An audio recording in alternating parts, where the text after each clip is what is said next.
सन Tzu की महान कृति the art of war केवल युद्ध की किताब नहीं है, बल्कि ये जीवन, राजनीति, व्यापार और व्यक्तिगत संघर्षों की गहराइयों को समझाने वाला अद्भुत दर्शन है। इसमें बताए गए सिद्धांत केवल सेनाओं और हथियारों के लिए नहीं, बल्कि हर उस इंसान के लिए है जो अपने जीवन में सफलता प्राप्त करना चाहता है। युद्ध का अर्थ यहां केवल तलवार और खून खराबा नहीं है, बल्कि हर वह परिस्थिति है जिसमें इंसान को अपने लक्ष्य तक पहुंचने के लिए रणनीति बनानी होती है। जब कोई व्यापारी बाजार में उतरता है, जब कोई नेता चुनाव मैदान में उतरता है, जब कोई छात्र परीक्षा की तैयारी करता है या जब कोई व्यक्ति जीवन के उतार चढ़ाव का सामना करता है, हर जगह एक युद्ध चल रहा होता है और इस युद्ध को जीतने के लिए रणनीति, धैर्य, ज्ञान और आत्मविश्वास की जरूरत होती है। सन त्सू कहते हैं कि असली योद्धा वह है जो युद्ध शुरू होने से पहले ही जीत की नींव रख देता है। उनकी नजर में तैयारी ही सबसे बड़ा हथियार है। एक सेनापति अगर दुश्मन को समझ ले, उसकी ताकत और कमजोरी को पहचान ले और अपने सैनिकों को उसी अनुसार दिशा दे, तो जीत निश्चित है। यही सिद्धांत जीवन पर भी लागू होता है। जो व्यक्ति अपने हालात को समझ लेता है, अपनी क्षमताओं और सीमाओं को पहचान लेता है और दूसरों के स्वभाव को समझकर अपने कदम बढ़ाता है, वही सफल होता है। सन त्सू बार बार इस बात पर जोर देते हैं कि युद्ध केवल बल का खेल नहीं है, ये बुद्धि का खेल है। वो कहते हैं कि सबसे श्रेष्ठ सेनापति वह है जिसे युद्ध लड़ने की आवश्यकता ही न पड़े, जो अपनी चतुराई और योजना से बिना खून बहाए जीत हासिल कर ले। अगर आप अपने विरोधी को मानसिक रूप से पराजित कर देते हैं, अगर आप उसके आत्मविश्वास को हिला देते हैं, तो आपने बिना हथियार उठाए ही विजय प्राप्त कर ली। यही कारण है कि वो कहते हैं, युद्ध की सर्वोच्च कला यह है कि बिना लड़े दुश्मन को हरा दिया जाए। अब सोचिए, ये बात केवल सेना पर ही नहीं, बल्कि जीवन की हर चुनौती पर लागू होती है। अगर किसी प्रतियोगिता में उतरने से पहले ही आप अपने दिमाग और मेहनत से सबसे आगे निकल जाते हैं, अगर आप किसी बहस या कारोबार में अपनी रणनीति से सामने वाले को शांत कर देते हैं, तो आपने बिना टकराव के जीत हासिल कर ली। इस ग्रंथ में बार बार मौसम, जमीन और परिस्थिति का जिक्र आता है। सन त्सू कहते हैं कि जैसे कोई किसान मौसम देखकर बीज बोता है, वैसे ही योद्धा और नेता को हालात देखकर फैसले लेने चाहिए। अगर समय सही नहीं है, तो सबसे बड़ी सेना भी हार सकती है। अगर जगह सही नहीं है, तो सबसे शक्तिशाली हथियार भी बेकार हो सकते हैं। इसी तरह जीवन में भी समय का महत्व सबसे बड़ा है। सही समय पर लिया गया छोटा सा फैसला इंसान को महान बना देता है और गलत समय पर लिया गया बड़ा फैसला उसे बर्बाद कर सकता है। यही कारण है कि वो कहते हैं, जो व्यक्ति समय और परिस्थिति को समझ लेता है, वही जीत का असली हकदार होता है। सन त्सू के अनुसार योजना बनाना युद्ध का पहला और सबसे महत्वपूर्ण कदम है।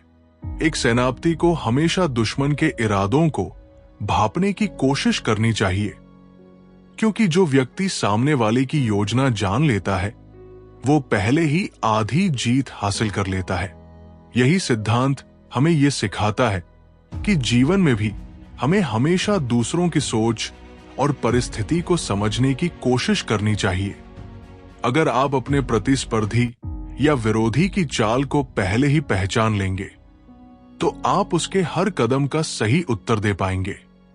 इसके अलावा सन त्सू ने गोपनीयता को भी बहुत महत्व दिया है। वो कहते हैं कि अपनी योजनाओं को कभी जल्दी उजागर नहीं करना चाहिए। अगर दुश्मन को आपके इरादे पता चल गए, तो वो आपके खिलाफ रणनीति बना लेगा। इसलिए सबसे बुद्धिमान सेनापति वह है जिसकी योजना रहस्यमयी होती है, जिसे देखकर दुश्मन उलझन में पड़ जाए। जीवन में भी यही बात लागू होती है। अगर आप अपनी सोच और लक्ष्य हर किसी को बता देंगे तो बहुत से लोग आपको रोकने की कोशिश करेंगे। लेकिन अगर आप अपनी योजना को चुपचाप और गुप्त रूप से पूरा करेंगे तो सफलता निश्चित रूप से आपकी होगी। संत जू ये भी बताते हैं कि एक अच्छे नेता की सबसे बड़ी ताकत उसका अनुशासन है। अगर सेना अनुशासित है, अगर सैनिक अपने सेनापति पर भरोसा करते हैं तो वे किसी भी कठिनाई का सामना कर सकते हैं। लेकिन अगर सेना में अनुशासन नहीं है, अगर सैनिक अपने नेता की बात नहीं मानते तो सबसे बड़ी संख्या भी हार जाएगी। जीवन में भी अनुशासन वही भूमिका निभाता है। अगर इंसान अपने विचारों और कामों को अनुशासित कर ले तो वो बड़ी से बड़ी बाधाओं को पार कर सकता है। संत जू ये मानते हैं कि युद्ध केवल बाहरी लड़ाई नहीं है, ये भीतर की लड़ाई भी है। अगर सेनापति का मन विचलित है, अगर सैनिकों में आत्मविश्वास की कमी है तो जीतना असंभव है। इसलिए वो कहते हैं कि सबसे पहले मन को जीतना आवश्यक है। एक महान योद्धा वो है जो अपनी भावनाओं पर नियंत्रण रखे। गुस्सा, डर और लालच, ये तीन भावनाएं इंसान को कमजोर बना देती है। गुस्से में लिया गया निर्णय हमें फंसा देता है, डर में लिया गया निर्णय हमें पीछे हटा देता है और लालच में लिया गया निर्णय हमें जाल में फंसा देता है। संत जू बार बार कहते हैं कि युद्ध जीतने के लिए संयम और धैर्य जरूरी है। जैसे कोई शिकारी सही समय का इंतजार करता है और फिर एक ही वार में शिकार कर लेता है, वैसे ही इंसान को भी सही समय का इंतजार करना चाहिए। जल्दबाजी में लिया गया कदम हार की ओर ले जाता है। संत जू के अनुसार युद्ध में सबसे बड़ी ताकत धोखे की कला है। वो कहते हैं कि दुश्मन को हमेशा भ्रमित रखना चाहिए। अगर आप मजबूत हैं तो कमजोर दिखें, अगर आप पास हैं तो दूर लगें, अगर आप दूर हैं तो पास लगें। जब दुश्मन आपकी असली स्थिति को नहीं समझ पाएगा तभी आप उसे मात दे पाएंगे।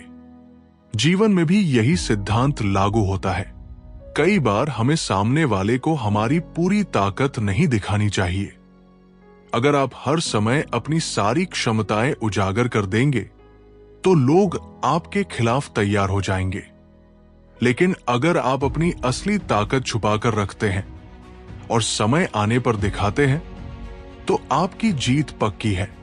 संत जू ने भूगोल और वातावरण पर भी बहुत जोर दिया है। वो कहते हैं कि जमीन और स्थान युद्ध में निर्णायक भूमिका निभाते हैं। जो सेनापति स्थान का सही इस्तेमाल करता है वही दुश्मन को मात दे सकता है। अगर आप ऊंचे स्थान पर हैं और दुश्मन नीचे है तो आपको स्वाभाविक रूप से बढ़त मिलेगी। अगर आप नदी या पहाड़ का इस्तेमाल सुरक्षा कवच की तरह कर लेते हैं तो दुश्मन आप तक आसानी से नहीं पहुंच सकता। इसी तरह जीवन में भी वातावरण और परिस्थिति को समझना बहुत जरूरी है। अगर आप अपने हालात का सही आकलन कर लेंगे और अपने फायदे के अनुसार उनका इस्तेमाल करेंगे तो आप हमेशा आगे रहेंगे। संत जू ये भी कहते हैं कि किसी भी युद्ध में सैनिकों का मनोबल सबसे बड़ा हथियार है। अगर सैनिक अपने नेता पर भरोसा करते हैं, अगर उन्हें यह विश्वास है कि उनका सेनापति उन्हें जीत की ओर ले जाएगा तो वे जान की बाजी लगा देंगे। लेकिन अगर उनमें अविश्वास है, अगर उन्हें लगता है कि उनका सेनापति उन्हें व्यर्थ मरने के लिए भेज रहा है तो वे युद्ध भूमि में टिक नहीं पाएंगे। इसलिए सेनापति को हमेशा अपने सैनिकों के बीच रहना चाहिए, उनकी भावनाओं को समझना चाहिए और उन्हें यह विश्वास दिलाना चाहिए कि वे सही दिशा में बढ़ रहे हैं। यही बात जीवन में भी लागू होती है। अगर आप किसी टीम या परिवार का नेतृत्व कर रहे हैं तो आपको उनका विश्वास जीतना होगा। अगर आपकी टीम आप पर भरोसा करती है तो वो आपके साथ हर परिस्थिति में खड़ी रहेगी। संत जू युद्ध को पानी की तरह मानते हैं। पानी कभी सीधा रास्ता नहीं अपनाता, वो हमेशा अपना रास्ता परिस्थिति के अनुसार बदलता रहता है। अगर उसे पहाड़ मिलता है तो वो मुड़ जाता है, अगर उसे गड्ढा मिलता है तो वो भर जाता है। इसी तरह सेनापति को भी परिस्थिति के अनुसार अपनी रणनीति बदलनी चाहिए। अगर वो एक ही योजना पर अड़ा रहेगा तो दुश्मन उसकी कमजोरी पहचान लेगा और उसे हरा देगा। जीवन में भी लचीलेपन का यही महत्व है। अगर आप हर परिस्थिति में कठोर और जिद्दी रहेंगे तो आप टूट जाएंगे, लेकिन अगर आप परिस्थितियों के अनुसार अपने निर्णय बदलते रहेंगे तो आप कभी हारेंगे नहीं। संत जू ने कहा है कि हर युद्ध की नींव ज्ञान पर टिकी होती है। अगर आप खुद को और अपने दुश्मन को जान लेते हैं तो आपको 100 युद्धों में भी हार का डर नहीं होता। लेकिन अगर आप खुद को नहीं जानते और दुश्मन को नहीं जानते तो हर युद्ध में आपकी हार निश्चित है। ये बात जीवन पर भी पूरी तरह लागू होती है। अगर आप अपनी ताकत और कमजोरी नहीं पहचानते, अगर आप अपने हालात और लोगों को नहीं समझते तो आप हर बार ठोकर खाएंगे। लेकिन अगर आप खुद को भी समझते हैं और दूसरों को भी, तो कोई ताकत आपको रोक नहीं सकती। संत जू ने संसाधनों के प्रबंधन पर भी बहुत ध्यान दिया है। वो कहते हैं कि लंबे युद्ध से बचना चाहिए, क्योंकि लंबे युद्ध में सेना थक जाती है, भोजन और धन खत्म हो जाता है और सैनिकों का मनोबल गिर जाता है। इसलिए सबसे अच्छा सेनापति वह है जो जल्दी और निर्णायक जीत हासिल करे। जीवन में भी ये शिक्षा महत्वपूर्ण है।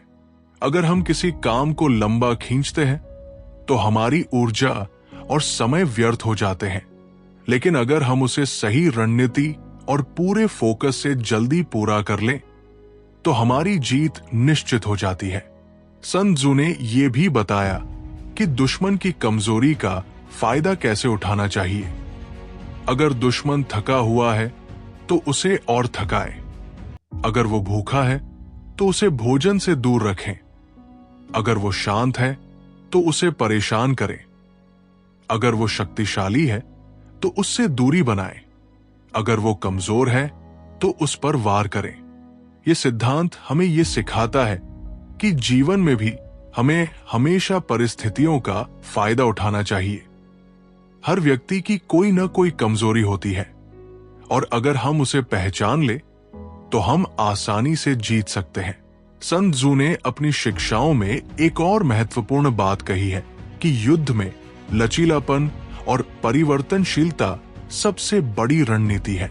वो कहते हैं कि अगर सेनापति हमेशा एक ही तरह से लड़ता है, एक ही तरीके से हमला करता है, तो दुश्मन उसकी चालों को समझ जाएगा और उसे मात दे देगा। लेकिन अगर सेनापति लगातार अपनी रणनीति बदलता रहता है, कभी सामने से, कभी पीछे से, कभी सीधे और कभी अप्रत्यक्ष रूप से वार करता है, तो दुश्मन भ्रमित हो जाएगा और समझ ही नहीं पाएगा कि उसका अगला कदम क्या होगा। यही बात जीवन में भी लागू होती है। अगर हम हमेशा एक ही ढर्रे पर चलते हैं तो लोग हमें आसानी से समझ लेंगे और हमें मात दे देंगे। लेकिन अगर हम परिस्थितियों के अनुसार अपनी शैली और सोच बदलते रहें तो कोई भी हमें हराने में सक्षम नहीं होगा। संत जू ये भी कहते हैं कि दुश्मन की ताकत वही होती है जहां उसकी आदत होती है। अगर कोई सेना हमेशा खुले मैदान में लड़ने की आदी है तो उसे पहाड़ी इलाके में लड़ाई में परेशानी होगी। अगर कोई व्यक्ति हमेशा आसानी से जीतने का आदी है तो मुश्किल परिस्थितियों में उसका आत्मविश्वास टूट जाएगा। इसलिए सेनापति को चाहिए कि वह दुश्मन को उसकी आदत से बाहर निकालकर ऐसी जगह ले जाए जहां वह सहज न हो। जीवन में भी यही शिक्षा है। अगर आप चाहते हैं कि आपका विरोधी या प्रतिस्पर्धी कमजोर पड़ जाए तो उसे ऐसी स्थिति में ले आइए जहां वो सहज महसूस न करे। तब वो अपनी पूरी क्षमता का इस्तेमाल नहीं कर पाएगा। संत जू ने यह भी कहा कि हर युद्ध में सूचना सबसे महत्वपूर्ण हथियार है। वह जासूसों और खुफिया जानकारी को युद्ध की आत्मा मानते थे। उनका कहना है कि अगर आप दुश्मन की योजनाओं को पहले से जान लेते हैं तो आप आसानी से उसकी चाल को नाकाम कर सकते हैं। लेकिन अगर आप अंधेरे में लड़ते हैं बिना जानकारी के, तो चाहे आपके पास कितनी भी बड़ी सेना क्यों न हो, आप हार सकते हैं। यही बात आज की दुनिया में भी उतनी ही सच है। चाहे ये व्यापार हो, राजनीति हो या जीवन की सामान्य चुनौतियां, अगर आपके पास सही जानकारी है तो आप हमेशा दूसरों से एक कदम आगे रहेंगे। जानकारी ही शक्ति है। सन त्सू ने युद्ध में गति, स्पीड के महत्व को भी समझाया है। वो कहते हैं कि अवसर केवल एक बार आता है और जो सेनापति उसे पहचान कर तुरंत कार्रवाई करता है वही जीतता है। अगर आप मौके के इंतजार में देर करते हैं तो वो आपके हाथ से निकल जाएगा। जीवन में भी यही सिद्धांत लागू होता है।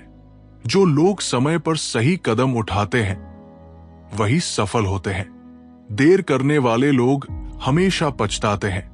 यही कारण है कि सन त्सू कहते हैं, तेज और निर्णायक कार्रवाई ही विजय की कुंजी है। सन त्सू ने युद्ध को 5 स्थायी तत्वों पर आधारित बताया है: नैतिक प्रभाव, मौसम, भूगोल, सेनापति और अनुशासन। नैतिक प्रभाव से उनका मतलब है कि लोगों का विश्वास और उनका उत्साह। मौसम से उनका आशय है परिस्थितियां और समय। भूगोल यानी जमीन और स्थान। सेनापति यानी नेतृत्व और उसका चरित्र। और अनुशासन यानी नियमों और व्यवस्था का पालन। अगर ये 5 तत्व सही है तो जीत निश्चित है। अगर इनमें कमी है तो हार भी निश्चित है। जीवन में भी यही बात लागू होती है। अगर आपके पास सही नेतृत्व, सही वातावरण, सही समय, सही रणनीति और अनुशासन है तो कोई भी ताकत आपको हार नहीं सकती। सन त्सू ने हमें यह भी सिखाया कि कभी भी दुश्मन को कमजोर समझकर लापरवाही नहीं करनी चाहिए।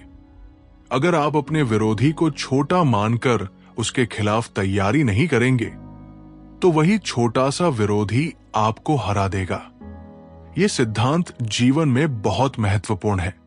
कई बार हम छोटी समस्याओं को नजरअंदाज कर देते हैं, लेकिन वही छोटी समस्याएं बाद में बड़ी बनकर हमारे लिए संकट खड़ा कर देती है। इसलिए हर स्थिति और हर विरोधी को गंभीरता से लेना चाहिए। सन त्सू ये भी कहते हैं कि असली विजेता वह है जो दूसरों की गलतियों का फायदा उठाता है। अगर दुश्मन गुस्से में है तो उसे और गुस्से में लाओ। अगर वो जल्दबाज है तो उसे और जल्दीबाजी में धकेलो। अगर वो डरपोक है तो उसके डर को और बढ़ाओ। यही बात जीवन में भी लागू होती है। अगर आप सामने वाले की मानसिक स्थिति को समझकर उसके खिलाफ उसका इस्तेमाल कर लेंगे तो आपकी जीत पक्की है। सन त्सू बार बार ये बताते हैं कि युद्ध को लंबा खींचना सबसे बड़ी मूर्खता है। वो कहते हैं कि लंबा युद्ध सेना को कमजोर कर देता है, देश को गरीब कर देता है और लोगों का मनोबल तोड़ देता है। इसलिए हमेशा जल्दी और निर्णायक जीत हासिल करनी चाहिए। यही शिक्षा जीवन के हर काम पर लागू होती है। अगर आप किसी लक्ष्य को लंबे समय तक अधूरा छोड़ देंगे तो आपकी ऊर्जा और फोकस खत्म हो जाएगा। लेकिन अगर आप पूरी ताकत लगाकर जल्दी उसे पूरा कर लेते हैं तो आप जीत जाते हैं। सन त्सू के सिद्धांत हमें यह भी सिखाते हैं कि हर युद्ध से पहले हमें अपने संसाधनों का सही आकलन करना चाहिए। अगर आपके पास पर्याप्त भोजन, हथियार और लोग नहीं है तो युद्ध शुरू करना मूर्खता है।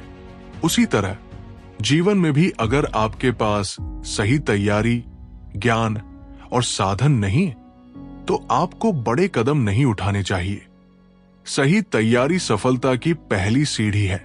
सन त्सू के अनुसार सबसे महान सेनापति वह है जो बिना लड़े जीत ले। वो कहते हैं कि असली विजय वही है जिसमें खून खराबा न हो। अगर आप अपने दुश्मन को मानसिक रूप से हरा देते हैं, अगर आप उसकी सेना को बिना युद्ध के आत्मसमर्पण करने पर मजबूर कर देते हैं तो वही सबसे बड़ी जीत है। यही बात हमें जीवन में भी समझनी चाहिए। अगर हम अपने प्रतिस्पर्धियों को बुद्धि और रणनीति से मात दे सकते हैं, तो हमें संघर्ष और टकराव की जरूरत ही नहीं है। आखिर में द आर्ट ऑफ वॉर हमें यह सिखाती है कि जीवन का हर पहलू एक युद्ध है। कभी ये युद्ध बाहरी होता है, कभी आंतरिक। कभी हम दूसरों से लड़ते हैं, कभी खुद से। लेकिन हर युद्ध का सिद्धांत एक ही है: ज्ञान, धैर्य, रणनीति और सही समय पर सही कदम। अगर हम इन सिद्धांतों को समझ लें और अपने जीवन में लागू करें, तो कोई ताकत हमें हार नहीं सकती। दोस्तों, यही था दी आर्ट ऑफ वॉर का अद्भुत ज्ञान, जो न केवल युद्ध भूमि बल्कि जीवन की हर परिस्थिति में हमें सफलता की राह दिखाता है। अगर आपको यह ज्ञानवर्धक सारांश पसंद आया हो, तो कृपया वीडियो को लाइक करें, अपने विचार कमेंट में जरूर साझा करें और हमारे चैनल को सब्सक्राइब करना बिल्कुल न भूलें, क्योंकि आगे भी हम आपके लिए ऐसी ही जीवन बदलने वाली किताबों का सार लेकर आते रहेंगे। आपका एक छोटा सा लाइक और सब्सक्राइब हमारे लिए बहुत बड़ी प्रेरणा है। धन्यवाद।